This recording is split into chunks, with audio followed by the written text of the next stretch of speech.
ይሄ ነገር እየተደጋገመ ባነሱት ቁጥር ስላቅና እንትን ነው የሚያደርጓቸው። በአንድ በኩል ድንቁርና ነው አትለውም ምንድን ነው ትላለህ? እንዴት በተለይ በአመራር ላይ ያሉት በአገዛዝ ላይ ያሉት ይህን መረዳት እንዴት ያቅታቸዋል? ራሱ ለሕክምና ዘርፉም ሆነ ለሐኪሞች ለነርሶች የሚሰጡት ክብርና ትኩረት ምን ያክል ዝቅተኛ እንደሆነ ነው የምታየው። ያ ደግሞ ሀገሪቱን ነው የሚጎዳል። አንድ ሀገር በሕክምና በደንብ ካልተሻሻለ ካላደገ በትምህርት ካልተሻሻለ ምንም አይነት ድህነት ሊያጠፋ አይችልም። እንግዲህ እሱን በደንብ በዝርዝር እንመጣበታለን እና አሁን እነዚህ ዶክተሮች ያነሷቸው ጥያቄዎች ለመመለስ ይህን ያክል አስቸጋሪ አይደሉም። በባጀትም ከመጣ በኋላ ዝርዝሩን ጥያቄያቸውን እንመጣበታለን። በቀላሉ ሊሟሉ የሚችሉ ናቸው። ግን አገዛዙ ምንም ትኩረት ስለማይሰጥ ምንም ደንታ ስለሌለው ይሄው ይሰቃያሉ። አንዲት ነርስ ከጠዋት ወደ ሆስፒታል ለመሄድ 2 ልጆች ያሉት ህፃናት ልጆቿን ቁርስ የምትሰጠው አጣ እያለቀሰች መንገድ ላይ ስትሄድ ስታይ እንግዲህ ምን ትላለህ? ድምጻቸውን አጥፍተው እያለቀሱ በታክሲ ውስጥ ገብተው የሚሄዱ ነርሶች አሉ። እንግዲህ ተመልከት፣ ሆስፒታል ሄዳ የታመመን ለማከም ህይወት ለማዳን እንደገና ደግሞ ልጆቿን በረሃብ ሲሰቃዩ ጥላ የገባች ነርስ ወይም ዶክተር ምን አይነት ስሜት ሊሰማቸው እንደሚችል መገመት ትችላለህ ወንድም መሳይ። እና ይሄ ለዚህ ነው መርዳት አለብን። ይሄ ነገር መፍትሄ ማግኘት አለበት። እንዲያውም ይሄ የፖለቲካ ሊያደርጉት ነው የሚፈልጉ የሚለው እሱ ራሱ ትክክል አይደለም። ምንም ፖለቲካ ከዚህ ጥቅም የምታገኘው ነገር የለም። መፍትሄ እናገኝ መልስ ይሰጠን ካሉ ቆይተዋል። እንዲያውም ደግሞ የሚገርመው ነገር በጣም በብልሃት ነበር የሚያሉት። ከወር በፊት ታስታውሳለህ፣ እንነጋገር፣ እንወያይ፣ ችግሩን አብረን ተካፍለን እንፍታው ሲሉ ይሄ መንግስት እንዲያውም በኋላ በደንብ በዝርዝር እንመጣበታለን ብዙ ነገር ነው ማፈን፣ ማሰር፣ ማስፈራራት፣ መስደብ በእንደዚህ አይነት ነው በቃ መልስ የሰጣቸው እና ይሄን ስናይ ነው የቆጨን። ይሄ ደግሞ አንድ ኢትዮጵያዊና ሀገሩን ለሚወድ ደግሞ ይቆጫል። የዶክተሮች ብቻ ሳይሆን ይህች ሀገር ወዴት እየሄደች ነው? እንደዚህ ህልውናዋ በሚያሰጋ ሁኔታ ባለችበት ጊዜ ማዕት ህዝብ በረሃብ እያለቀ ማዕት ህዝብ በበሽታ እያለቀ ህፃናት ማደግ አቅቷቸው የሚጠጡት እንኳን ወተት የሌላቸው በየቦታው ሲወድቁ ሲፈናቀሉ እነዚህን ሁሉ ደርሰው ሊያክሙ ይችሉ እንግዲህ ነርሶችና ሐኪሞች ናቸው። እነሱን እንኳን ማዳን ካልቻል እንዴት አድርገው ነው ህይወት ሊያተርፉ የሚችሉ? በዚህ ተነሳስቶ ነው እንግዲህ የኢትዮጵያን አድን ንቅናቄም ሪሊ እንደሚብለውም ደግሞ ኢትዮጵያን ማዳን አለብን ከሚል በእነሱን ካረዳን ማን ልንረዳ ነው በሚል ነው እንግዲህ በራስ አነሳሽነት ሁላችንም እየተረባረብን ያለን።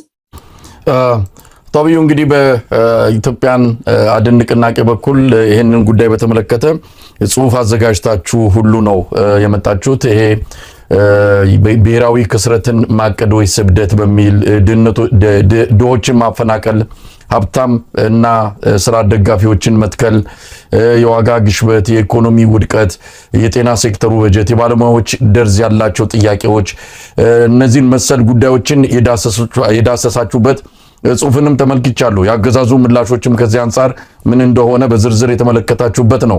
ከሕክምና ባለሙያዎች ጥያቄዎች በተጓዳኝም እንደዚሁ አስተማሪዎችና ሌሎች የመንግስት ሰራተኞችም ተመሳሳይ የደሞዝ ማነስ እና የዋጋ ግሽበት ሌሎችንም ነገሮች እንደማያነሱ ጠቅሳችኋል። እስቲ በዝርዝር እንመልከተው። ምንድነው እነዚህ ነገሮች? ዝም ብሎ ድንገት የመጡ አይደለም። ብዙ የተከመሩ ብዙ ከኢኮኖሚም ጋር የተያዙ አጠቃላይ ከሀገሪቱ ስርዓተ ኢኮኖሚ ጋርም የተያዙ ነገሮች አሉትና እስቲ በዝርዝር ጽሁፋችሁ ላይ ያሰፈራችሁትን ነገር እንመልከተው። ነገሮች ስለ መሰረታቸው መዋቅራዊም ነው።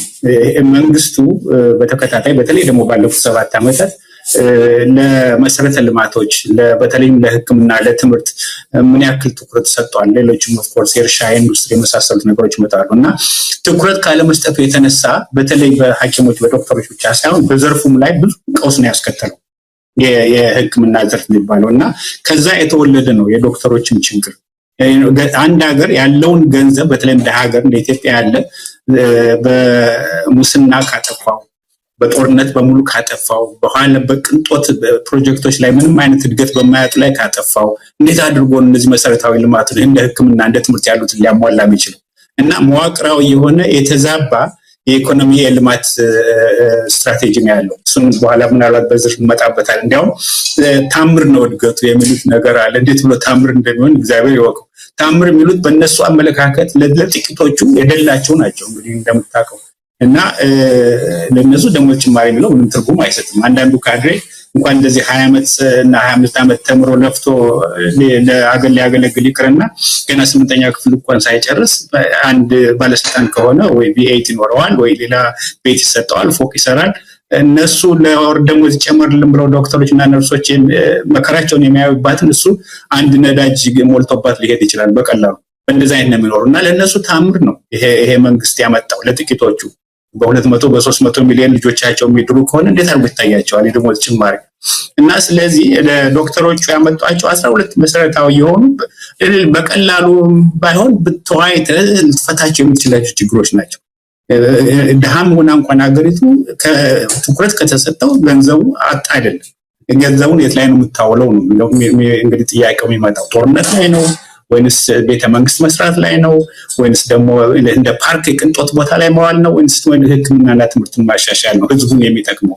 እና አንደኛው መሰረታዊ ጥያቄው የደሞዝ ጭማሪ የሚለው ነው። የደሞዝ ጭማሪውን ደግሞ የተባባሰ ያደረገው በተለይ በቅርቡ እንደምታውቀው አንደኛ የኑሮ ውድነት በጣም እያለ ነው ሄዶ እየጨመረ ነው። በቀላሉ እንኳን ደጋግማ አንተም በውይይት ላይ የምታመጣቸው የኢኮኖሚ ባለሙያዎች ወይም እዛው አካባቢ ያሉ ሰዎች ደጋግሞ የሚያነሱት ነው። አንድ እንቁላል እንግዲህ እስከ 25 ብር ከተሸጠ ምን ልትል ትችላለህ? በርበሬ ወይም እስከ 550 ብር ከተሸጠ እንዴት አድርገህ ነው በዛች ደሞዝ ልታሟላ የምትችለው? እንግዲህ የቤት ክራይ ሌላው ወጪ የትራንስፖርቱን የሙሉ ጨምረህ ነው እና ለመኖር የምንችልበት ገንዘብ ይሰጠን ያሉ ራበን ስለ አንድ ዶክተር እና ነርስ እንግዲህ ተመልከት። በጣም ያሳፍራል፣ ይቀፍሃል ለመስማት። እና አሁን ደጋግም የምለውም ራሴ እንትን ይለኛል። እና የመጀመሪያው ዋናው ጥያቄያቸው ተመጣጣኝ የሆነ የደሞዝ ጭማሪ ይሰጠን የሚል ነው። ከዚህ ጋር ኢንፋክት በምስራቅ አፍሪካ ያሉትን ሀገሮች ሁሉ ለመቃኘት ሞክረን ነበር፣ የደሞዝ እንዴት ነው የሚሰጣቸው የሚል። ለምሳሌ የጎረቤታችንን የኬንያ እና በጣም ጥሩ ታንኪ ያመጣው የኬንያ ለምሳሌ ብናየው በዶላር ስታየው 1400 ብር ነው የምትከፍለው። ተመልከት እንግዲህ ይሄ በወር ነው በአቨሬጅ የምትከፍለው ለአንድ ዶክተር። ናይጄሪያ 339 ነው። ያውም ደቡብ አፍሪካን ከላይ እንግዲህ እሱን ነው ትንሽ የዳበረ ሀገር ነው በሚል 2297 ዳብል ነው እንግዲህ የሚከፍለው። አሁን እንደዚህ እያለ ሄደ። ሩዋንዳ እንኳን ትንሹ ሀገር በአቅሞ 199 ዶላር ገደማ ነው የምትከፍለው ለአንድ ዶክተር። የግብፅ 190። የኢትዮጵያን ተመልከተው ግዛታችን ነው 80። ይሄ 80 ያውም አሁን የብር ምንዛሬው እንዳሁን ባልጨመረበት ጊዜ አይ ቲንክ ቅድም አንተም እንዳነሳው ትክክል ነው። ከወር በፊት የመጣ ስታቲስቲክስ እና ከዛ በፊት የተሰራ አሁን ከዛም በታች እንግዲህ እንዴት አድርጎ ነው አንድ ዶክተር ልጆቹን እንትን ለማብላት ምግብ የሚገዛበት ወይም ቤት ኪራይ የሚከፍልበት ለትራንስፖርት አድርጎ ይቺ 80 ብር እንዴት አድርጋ ነው ልትበቃው የምትችለው? እና ያሳፍራል። ስለዚህ እነሱ አሁን በአንድ ጊዜ እንደ ደቡብ አፍሪካ ይከፈለን አይሉም ማምሹ፣ በአንድ ጊዜ ዘለንም እንደ ኬንያ የሚከፈለን አይሉም። ግን ተመጣጣኝ የሆነ ከግሽበቱ ጋር ሊስተካከል የሚችል ምክንያቱም ይሄ ውጭ ምንዛሬው ደግሞ ብር ስለረከሰ እንደምታውቀው ሁሉ ነገር ተወዷል። አሁን የኢትዮጵያ ሕዝብ ቁም መኖር እንዴት እንደሚኖር አንዳንዴ መገመቱ ሊያቅተኛል። እና ይሄ ነው አንዱ መሰረታዊ ጥያቄ ያለው። እንነጋገርና ተመጣጣኝ የሆነ የደሞዝ ጭማሪ ይደረግልን። ይሄ ደግሞ ምንለው ደግሞ ከሌላው የተለየ ሆዳም ሆነን አይደለም። እነሱ እንደሚሉት ሆዳቸው ነው የሚያስቡ፣ ራዕይ የላቸውም። በጣም ያሳፍራል የአንድ ሀገር መሪ እንደዛ ብሎ ሲል ትክክለኛ የሆነ የፍትህ ጥያቄ ስላነሱ እና እንዲያውም ከዚህ ጋር እያያጀ በኋላ እናነሳው እንችል ይሆናል።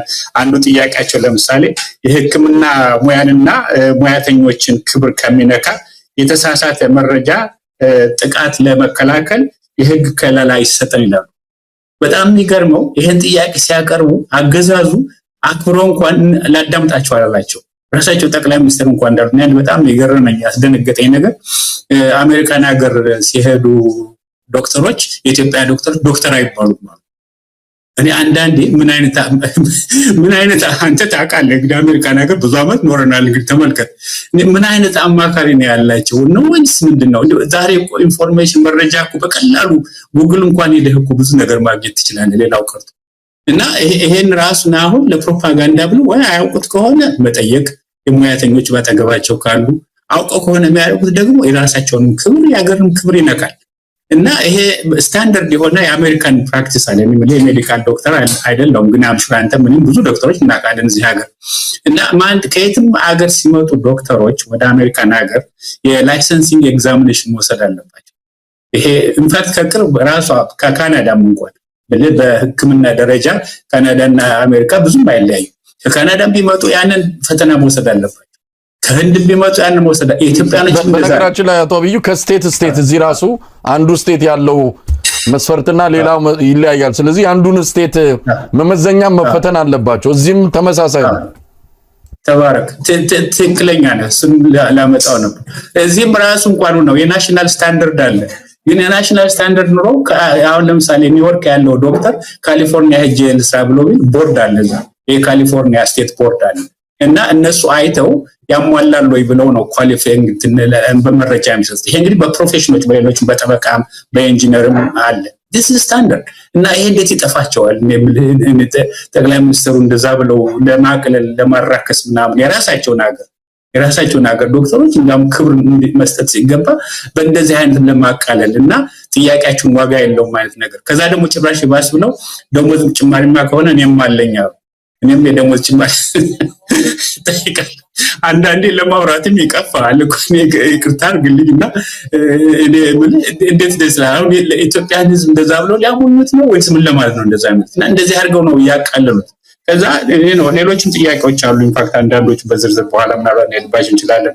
ለምሳሌ ትራንስፖርት ድጋፍ ይሰጠን፣ ያልዘገየና የተሟላ የስራ ዋጋ ክፍያ እናገኝ፣ ለስራ አመቺ አበረታችና የሙያውን ክብር የጠበቀ የስራ አካባቢ እንዲኖረን ይደረግ፣ የጤና ኢንሹራንስ ይሰጠን። ዶክተሩ ነው ተመልከት፣ የጤና ኢንሹራንስ የላቸው እንግዲህ ብዙዎች ሌላውን በስንት እያዳኑ እንግዲህ ለሌላው ኢንሹራንስ ናቸው፣ ለራሳቸው ግን ለቤተሰቦቻቸው ኢንሹራንስ የላቸው። የጤና ኢንሹራንስ እንግዲህ ምን ይባላል? እንግዲህ እንደዛ አይነት ነገር የመኖሪያ ቤት ወይም የቤት መስሪያ ቤት እንግዲህ ተመልከት፣ አሁን የመኖሪያ መሬት እንደሚቸበቸብበት ነው በሙስና ኢትዮጵያ ውስጥ። ካድሮ እንደፈለገ ያገኛል። ጀነራሎቹ እስከ 1000 ካሬ ቤት ይሰጣቸዋል። እንደዛ ይሆናል። ለፕሮፌሽናል ለሆኑ ዶክተሮች ወይም ነርሶች ለደህንነት ለሀገር የህዝብ ደህንነት ማለት የሀገርም ደህንነት ነው። ምን አለ አንድ የቤት መስሪያ መሬት ቢሰጧቸው ምን ችግር አለ? ምን ሊያመጣ ይችላል? መሬት እንደፈለገው ቢቸበችቡ አዲስ አበባን እንደምታውቀው ስንቶችን እያፈናቀሉ ስንቶች መሬት ቸብችበውታል። እና ለዶክተሮች እና ለነርሶች የተወሰነ ኳርተር ሰጥተህ መሬት መስጠት ምን ይቸግራል? እንግዲህ ተመልከት፣ ይሄ ነገር ለነሱ ትልቅ ነገር ነው። ይሄን አገሪቱ የምትችለው ነው። አትችልም ሊባል አይቻልም፣ ሙስናና ሌላ እንትን ውስጥ ካልሆነ በስተቀር። ከዛ የተሟላና አመቺ የሕክምና መማሪያ አካባቢ ይሰጠን ብሎ የሚያነሷቸው አሉ። የሕክምና ሙያንና ሙያተኞችን ክብር ከሚቀድም ያልኩት አትሊስት ክብር ይሰጠን ክብር ይሰጠን ብሎ ዶክተር ሲጠይቅ ተመልከት። በየትም ሀገር በየትም ቦታ እዚህም ሀገር ብዙ ዓመት ኖራን እንደምታውቀው ወንድም መሳይ በጣም የሚከበር የሜዲካል ዶክተር ነው። ኢንፋክት ሌሎች ዶክተሮች ብዙ አሉ፣ ፕሮፌሰሮች ዶክተር ምናምን ብለው መጠራትም አይፈልጉም። የሜዲካል ዶክተር ስለሚባል ቶሎ ሁሉም ያውቀዋል ሜዲካል ዶክተር እንደሆነ። እነሱ ደግሞ በጣም ሃምብል ናቸው፣ በጣም ይከበራሉ። የትም ቦታ ጃፓን፣ ህንድም፣ የትም አውሮፓን ብትሄድ እንደዛ ነው። ኢትዮጵያ ውስጥ ምናልባት በጥቂቶች ሀገሮች ነው ዶክተር የሚረክስበት ያለ የሚናቅበትና የሚሰደብበት ህብረተሰብ። ለምን ብሎ እንደዛ ይሆናል? ይህን ሁሉ ነው በጥያቄ እንግዲህ የሚያመጡት። ከዛ ደረጃውን የጠበቀ የዓለም አቀፍ የህክምና ፈተና መስጫ ማዕከል መቋቋም፣ በችሎታ ላይ የተመሰረተ የጤና ዘርፍ አመራር እንዲኖር ማረጋገጥ። ይሄ በየቦታው ያለ ችግር ነው። እንግዲህ ተመልከት፣ አሁን ወይ አየር መንገድ ቢሆን ወይም ደግሞ መስሪያ ቤት ቢሆን ወይ ምናምን በችሎታ አይደል። በነገራችን ላይ ሚኒስቴርም አካባቢ ስንቶችን እንግዲህ ይቅርታ አድርግልኝ እንጂ ምን ያክል ችሎታ ኑሯቸው እንደሚገቡ አላውቅም። ለማማከርም ለሚኒስቴርነትም ለካድሬነትም ተወው። ግን ፕሮፌሽናል ለሆነ በተለይ ብዙ ነገር ለሚጠይቅ ለዛ ዘርፍ ለጤና ዘርፍ በጤና ዘርፉ ላይ እውቀት ያላቸውን ሰዎች ካላደረግ እንዴት አድርገው ሊረዱ ይችላሉ? ከፖለቲካ ዝም ብሎ አምጥተው ብቻ ከላይ ቁጭ ካደረጉበት አይ ምን አድርጓቸው ብሎ አሁን ልክ እንደሚያደርጉት ማስፈራራት፣ ማሰር፣ መዝለፍ፣ ማዋረድ የመሳሰሉት ነገሮች ነው እንደሚለው። በመጨረሻ ያለ አግባብ የታሰሩት የጤና ሙያተኞች በአስቸኳይ እንዲፈቱ ነው። ይህን መጨረሻ ላይ ጨመሩና 13 ጥያቄዎች ናቸው እንደዚህ ያቀረቧቸው አልፌ ያመጣኋቸው። ለዚህ መልስ ምንድን የሰጠው መንግስት? አሁን ስንለው የነበረ እነሱም በዝርዝር እንኳን ለመሄድ እንትን ብንል አንደኛ ህጋዊ አይደለም ማለት ስራ ማቆም። ለምንድነው ህጋዊ የማይሆኑ? መብታቸው ነው፣ ሰብአዊ መብታቸው ነው። መብላት የምንበለው አጣን፣ ራበን፣ ልጆቻችን የምናበለው አጣን እና ለእንደዛ አይነት ጥያቄ ማቅረብ ለምንድን ነው ህጋዊ የማይሆንበት ምክንያት? እና አንድ እንደዛ ያሏቸው እንዲያውም የደሞዝ ጥያቄ ነው የማለኝ ቅድም እንዳልኩህ ነው። ለሆዳችሁ ነው የምትታገሉ ብለው ማራከስ ጀመሩ። ሌሎች ነገሮች። ከዛ ዶክተሮችን፣ ነርሶችን እና የማህበሩ መሪዎችን ማፈን ጀመሩ። እሱ ነው ደግሞ በጣም የሚያሳፍረው ነገር። በሌሊት እየሄዱ እንደተለመደው ልክ ጋዜጠኞች፣ የሰብአዊ መብት ተቆርቋሪዎችን፣ የፖለቲካ መሪዎችን፣ የፓርላማ እንትኖችን ሳይቀር አባላትን ሳይቀር እንደሚያደርጉት እነሱን ለምን በመብታቸው ጥያቄ ያቀረባችሁ ብለው ከቤተሰቦቻቸው ከልጆቻቸው እየነጠቁ በሌሊት እያፈኑ እየወሰዱ የት እንደሚያደርሷቸውም አይታወቅም አንዳንዶቹ። ለዛም ቁጥሩን ደግሞ 200 በላይ እነሱ ይይዛሉ። አይ እኛ 47 ብቻ ነው የያዝነው ይላሉ። እንግዲህ ሌላውን ቀንሰ ከ200 ገደማ 47 የት እንዳደረጓቸው እንጃ። ወይና አዋሽ 40 ወስደዋቸው እንደሆነ አይታወቅም። ሁልጊዜ እንደሚያደርጉ በጣም ያሳዝናል። እንደዚህ አይነት ነገር የማፈን ማሰር የመሳሰለው መልስ ያገኙት እና ከዛ ደግሞ ማባረር፣ የማባረሪያ ወረቀት መስጠት፣ ተማሪዎችን ሁሉ ራሱ ይሄ ለሬዚደንስ የሚማሩትን የሕክምና ተማሪዎችን ለቃችሁ ውጡ፣ በቃ ልክ እንደነሱ የራሳቸው መኖሪያ ቤት አይነት ነው የሚያደርገው። ካድሬው ወይ ምናምን ባለስልጣኑ መጥቶ አሁን ለቃችሁ መውጣት አለባችሁ። ለምን ጥያቄ ያቀረባችሁ ነው ሁሉ እንግዲህ ተመልከት። ከዛ ደግሞ ይባስ ብለው ወንጀል እንደተለመደው ከሽብርተኞች ጋር ግንኙነት አላቸው። አሁን ፍርድ ቤት ያቀረቧቸው እንግዲህ ይሄ እንደዚህ አይነት ተንኮልና ሴራ እንዴት በሀገር ላይ ደባ ይሰራል? ይሄ ሁሉ ቁጭ ብሎ ለመነጋገር ሲችሉ ለመወያየት ሲችሉ እና እስከ መቼ ድረስ ነው በሐሰትና በሴራ በምን የተባለች ሀገር መከራዋን የምታየው? እንደዚህ አይነት እንትን ያደረጉት ኤንዌይ የስራ ፈቃዳቸው ይነጠቃል። እንግዲህ ተመልከት፣ አንድ ካድሬ መጥቶ የአንዱን ዶክተር ላይሰንስ ምናምን ሲነጥቅ እንግዲህ ማን ነው የሚጎዳ? ሁሉ የሚጎዳው ህዝቡን ነው፣ ዶክተሮችን ብቻም አይደለም። እና ይሄ እዛ ሁኔታ ላይ ነው ያለው አሁንና ልብ ገዝቶ ይሄ አገዛዝ ረጋ ብሎ በሰከነ መንፈስ እንዴት አድርገን እንፍታው? እነሱ አገር መጉዳት አይፈልጉም። እነዚህ ሰዎች ግን የራበን አንጀታችን አጥፈን 20 ሰዓትና ከዛም በላይ መስራት አልቻልንም። እንዴት አድርገን እንስራ ነው። ይሄ ደግሞ ተገቢ ጥያቄ ነው። ሌላ ነገር ሰማይ የሚደርስ ፎቅ የምንሰራበት ገንዘብ ስጡን አለ። ስለዚህ አሁንም ልብ የሚገዛ ከሆነ አገዛዙ ተሎ ብሎ ድርድር ማድረግ እንዳለበት፣ መፍትሄ ማምጣት መፈለግ እንዳለበት፣ ህዝቡ ነው ታካሚው መሞት የለበትም፣ ድሃው መሞት የለበትም። እሱን እንመጣበታለን። ስለዚህ ህዝቡም ራሱ የኛ ጥያቄ ነው ብሎ መነሳት አለበት። የኛም ይሄ እንዳልኩ ይሄ አሁን ንቅናቄያችን አገር ወዳድ የሆኑ የሀገራቸው ፍቅር ያላቸው የህዝብ ፍቅር ያላቸው ዝም ብለን አናይም ብለው ነው ይሄንን እርዳታ አብረን መቆም አለብን ያሉ። ምንም አይነት የፖለቲካ እንትን ኖሯቸው አይደለም፣ ወይም መንግስት ለመቀየር ወይም ለማነሱ እንደሚያወሩት አይደለም። እነሱ ናቸው እንዲያውም ተንኮል የሚያደርጉት ወደ ፖለቲካ እያሉ የሚወስዱ እና እዚህ ደረጃ ላይ ነው አሁን ያለንበት። እንደዚህ ነው ልንህ ነው ወንድም። እንደው አቶ አብዩ አገዛዙ የሆነ ቅርቃር ውስጥ የገባ ይመስላል። ጥያቄውን ከመለስኩኝ አብይ አህመድ እንዳለውም የደሞዝ ጥያቄ የኔም ጭምር ጥያቄ ነው፣ ለማን መልሰን ለማን እንተዋለን? እንደውም በሆነ ነገር ገልጾታል። እንዲህ አይነት ኑሮ ውድነት ባለበት፣ እንዲህ ዋጋ ግሽበት ባለበት ሁኔታ ደሞዝ መጨመር ማለት በአውሮፕላን እየበረረ መጠገን ማለት ነው። እንደዛ አይቻልም። በእንደዚህ አይነት ሁኔታ ደሞዝ መጨመር በጣም ከባድ ነው የሚልም ነገር አነሳ። በዚህ ላይ አገሪቱ ያላትን ነው አካፍላ የምትሰጠው፣ የሌላትን ከየት ታምጣ የሚልም ነገር ይነሳል። ጥያቄያችሁ ተገቢ አይደለም ከሚለው በጣም ተገቢ ካልሆኑት ምላሾች በተጨማሪ መውጫ ቀዳዳ የሚፈልጉት አንዳንድ ጊዜ መክፈል የምትችለው ነው እየከፈለች ያለችው፣ ከየት አምጥታ ትክፈላችሁ? ሰው እንደ ቤቱ እንጂ እንደ ጎረቤቱ አይኖርም የሚልም መልስ እየሰጡ ነውና ይህስ እንዴት ይታያል? እውነት መክፈል አቅቶት ነው? ዛሬ እንደሰማነው ከሆነ 1.5 ትሪሊየን ያስፈልጋል የሀገሪቱን የመንገድ የተጀመሩ ፕሮጀክቶችን ለመጨረስ። ገንዘብ ቸግሮናል፣ መንገድ ለመጨረስ አልቻልንም ነው። የአብይ አህመድ የጫካ ፕሮጀክትን ግን ለመጨረስ በጣም በከፍተኛ ፍጥነት ወደ 1.5 ትሪሊየን በላይ ገንዘብ ነው እየወሰደ ያለው። ምንም አልቸገራቸውም። የሀገሪቱ ሀብት በሙሉ እዛ ላይ እየዋለ ነው ያለው። ስለዚህ እውነት ሀገሪቱ ቸግሯታል፣ አቅቷታል፣ መክፈል የማትችለው ነው? ምንድን ነው እንደው እዚህ ላይ ምን ማለት ይቻላል? በጣም ጥሩ ጥያቄ ነው። ምን መሰለህ፣ ድሃ እንደሆነች ሀገሪቱ እንኳን እኛ ዓለም በሙሉ ያውቃል። እና አሁን ድህነትን እንዴት ነው ማጥፋት ያለባት ነው ትልቁ ጥያቄ። ድህነትን ለማጥፋት ጦርነት አታካሄድ።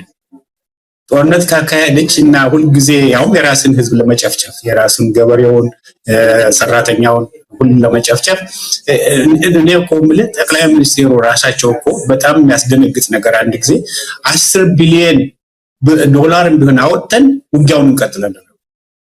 እኔ መቼም እንደዚህ አንድ ሀገር መሪ እንደዛ ሲል ነው የሰማሁበት፣ ትዝም አለኝ። ግን በኢትዮጵያም ደረጃ 4 መንግስት አይቻለሁ።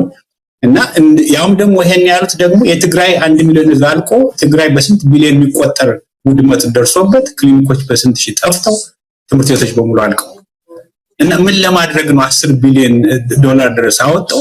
ከካፒታል ነው እንደው ከካፒታል ፕሮጀክታችን ማለት እንግዲህ ካፒታል ፕሮጀክት ያው መሰረተ ልማቶችን የሕክምና፣ የጤና፣ የመንገድን ይጨምራል። ያንን ሁሉ አቁመን ታስታውስ ይሆናል አቁመን እስከ 10 ቢሊዮን ዶላር ድረስ እያወጣን ጦርነቱን መቀጠል እኮ እንችላለን። ምን ለማድረግ ነው? ጦር ለማውደም የራስ ግን ለመጨረስ አድርጎታል። አቶ አብዩ አድርጎታል። ከጤና በጀትም ከትምህርት በጀትም ተቀንሷል። ከመንገድ በጀትም ተቀንሶ ድሮንና ሌላ የጦር መሳሪያ ነው የተገዛበት። ልክ ነው። አክቹአሊ የሕክምና በጣም የሚገርመው ነገር 3.2% ነው ለባጀት ያልተወሰኑት። የሚያሳዝነው እኮ ደግሞ ወንድም መሳይ ባጀት አለመወሰን ብቻ እኮ አይደለም፣ ማጥፋቱስ ያጠፉት ክሊኒክ ዘርፉን እኮ እንዳለ ደምስሰውታል። ባለፈው በትግራይ እንደዛ አልቀውታል። በአማራ ክልል እኔ እንጃ ምናልባት በብዙ መቶ እስከ ሺህ የሚቆጠሩ ክሊኒኮች ወድመዋል፣ መድኃኒታቸው ተዘርፏል። ይሄ እንግዲህ የሚኮሩበት መከላከያ ነው እየሄደ ክሊኒኮች የሚያጠፋው። በአምቡላንስ ሁሉ ሲሄዱ ዶክተሮችና ነርሶች እንትን በሽተኞችን ይዘው በድሮን ሁሉ የሚያወርድባቸው። እኔ የምልህ የራሱን ሀገር ህዝብ ገበሬውን እርሻ ላይ የሚቀጠቅጥ የታመሙትን እየወሰደ ክሊኒክ ላይ ሁሉ የሚደመስስ በጣም ያሳፍራል እና ገንዘብ አላጣም። ይሄ እንግዲህ 10 ቢሊዮን ምን ለካፒታል አሁን እንዳልከው ያጠፉት ነው። የቤተ መንግስቱን ደግሞ ስትወስድ ሌላ ጉዳይ ነው። ለማን ነው የቤተ መንግስት የሚሰራው? በጣም ይገርማል። እስከ 15 ቢሊዮን ገደማ ነው የሚባለው የቤተ መንግስት ለዚህ ድሃ ሀገር።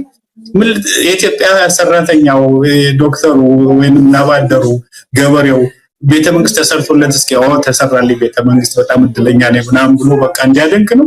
ለምንድን ነው ቤተ መንግስት ይሄ ሁሉ ቢሊዮን ዶላር የሚጠፋው? ምን ለማድረግ?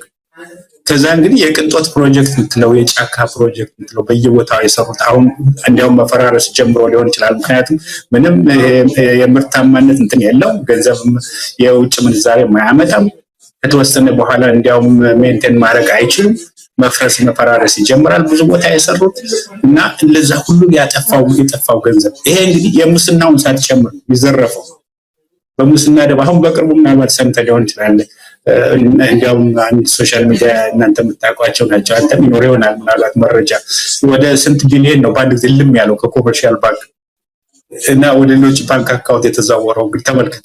እንደዚህ አይነት እንትና ሀገር ውስጥ ነው ያለ ነው እኮ ውጥንቅጥ የወጣ እኮ የሀገራችን ሁኔታ። በህይወታችን ይሄን ያለን ብለንም እኔ አላሰብንም። እኔ ብዙ ነገር በህይወታችን ታግለናል ለሀገራችን ብለን እና እንደዚህ ትደርሳለች ብለን አልገመትም። እና እንግዲህ ሌላውን ብዙም ችግር ደግሞ የምታውቀው ገንዘብ የሚባክነው የሚጠፋው ገንዘብ በሙስና ወደ ውጭ የሚሄደው በንግድ ራሱ የሀገሪቱን ወርቅ እናንተ የሚነግዱት እነዚህ ባለስልጣኖቹ ማለት ገንዘብ እኮ ነው። እና አሁን የመንግስት ሰራተኞች ራሳቸው አልበቃቸው ብሎ እያፈኑ ማስከፈል ደግሞ እንትን ጀምረዋል። አዲስ ቢዝነስ የሆነ እሱ ነው። በተለይ የአማራ ተወላጆችን የኦሮሞ ተወላጆችን በሙሉ እያፈኑ የወሰዱ ትግራይም እንደዚህ ይዋል ሌሎችም ቦታዎች እና ገንዘብ መጠየቅ ሚሊዮን ብር ማለት እና ምንም እኮ ህግም የለም። በብስለት ላይ በእውቀት ላይ የተመሰረተ ከሌሎች ሀገሮች እንኳን ተሞክሮ ሌላው ቢቀር በቅርብ ካሉት ከነ ኬንያ ምናምን ከነ ሩዋንዳ እንዴት አይማሩ? የአሜሪካን ትላልቆችን ስተው በየጊዜው ጉብኝት እያሉ ይሄዳሉ። እንግዲህ ሩዋንዳን ይጎበኛሉ ወይ ቻይና ምናምን ተው ከነሱ እንዴት አይማሩ? ቻይና በእኔ በህይወቴ ደርሼበታለሁ ወንድም መሳይ። እኛ እንበልጥ ነበር በሀብት ያኔ ትንኛ ልጆች ሆነን እናሾፍ ነበር። ቻይናዎች እና ህንዶች ወደ ኢትዮጵያ የሚመጡት እኮ የሚበሉት ስለሌላቸው ነበር። ምክንያቱም እዛ ረሃብ ይገባ ነበር። እንግዲህ ተመልከት አሁን የት እንደደረሱ። በ25 ዓመት ባልሞላ ጊዜ ውስጥ እስከ 200 ሚሊዮን ህዝብ ነው ከድህነት ያላቀው። እነሱ ደግሞ ገንዘባቸውን እንደምና አቅማቸውን እውቀታቸውን በትምህርትም በጤናም በደንብ የተጠቀሙበት ያተኮሩትን በእርሻ ላይ ነው። አሁን የኛ እንግዲህ ተመልከት እስካሁን ድረስ 70-80% የሚባል የኢትዮጵያ ህዝብ የሚኖረው በእርሻ ነው፣ ከመሬት ጋር እየታገለ። እንግዲህ በገጠር ውስጥ ያለውን ድህነት ተመልከት። ይሄ ሁሉ ገንዘብ ከዚህ ውስጥ 1/4 እንኳን አሁን በፈርቲላይዘር ላይ በቴክኖሎጂ ላይ በመሳሰሉት ላይ ቢሆን ኖሮ ኢትዮጵያን ከድህነት እንዴት አድርጎ ሊያላቀቃት ይችል ነበር። ስለዚህ መክፈል አቃተን የሚለው ምልህ አገር የሚያውቀው ነው። ሁሉንም ደምሮ በደንብ አሁን በሶሻል ሚዲያም በምንም ሌሎች የሚያወጡት ነው። ዘርዝረህ እንኳን በጫካ ፕሮጀክት በጦርነት በምን የመሳሰለው በሙሉ ይባክኑ ምንም እንትን ፕሮዳክቲቭ ባልሆነ ምርት በሌለው ላይ ከዛ ውስጥ 1/10 እንኳን ለእንትን ብለህ ለነሱ ደሞዝ መጨመር አይደለም ዘርፉን ራሱን የሕክምና ዘርፉን እንኳን በደንብ አድርጎ ለማሻሻል ይችላል።